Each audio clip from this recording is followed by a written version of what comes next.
మంచిర్యాల జిల్లాలోని ప్రధాన వార్తలు కనుక చూస్తే 4 రోజుల ఉధృతంగా ప్రవహించిన గోదావరి శాంతించింది. వర్షాలు తగ్గుముఖం పట్టడం, భారీగా ఇన్ఫ్లో లేకపోవడంతో అధికారులు ఎల్లంపల్లి ప్రాజెక్టు గేట్లు మూసివేశారు. శ్రీపాద ఎల్లంపల్లి ప్రాజెక్టు పూర్తిస్థాయి నీటి మట్టం 148 మీటర్లకు గాను 147.55గా ఉంది. పూర్తిస్థాయి నీటి నిల్వ సామర్థ్యం 20 టీఎంసీలకు గాను 18 టీఎంసీలు ఉంది.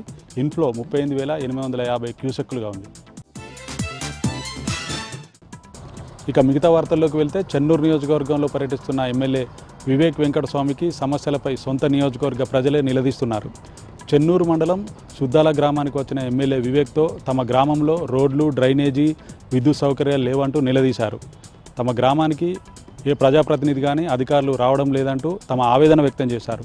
గత వారం కూడా కోటపల్లి మండలం కొల్లూరులో, మందమరి మండలం ఊరు మందమరిలో కూడా తమ సమస్యలపై ఎమ్మెల్యే వివేక్ వెంకటస్వామిని గ్రామస్తులు నిలదీశారు.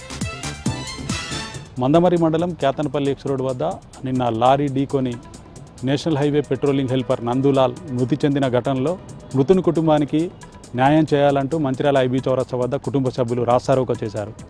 50 లక్షల రూపాయల ఎగ్రేషియా మృతుని కుటుంబానికి చెల్లించాలంటూ national highway authority of India అధికారులను డిమాండ్ చేశారు. మంచిర్యాల జిల్లా కేంద్రంలోని బెల్లంపల్లి చౌరస్తా వద్ద గల శ్రీ సాయినాథ్ లాడ్జ్లో పోలీసులు ఆకస్మిక తనిఖీలు నిర్వహించారు. వ్యభిచారానికి పాల్పడుతున్న 6 విటులతో పాటు 6 యువతుల్ని అరెస్ట్ చేసి యువతులను సఖీ సెంటర్కు తరలించారు పోలీసులు.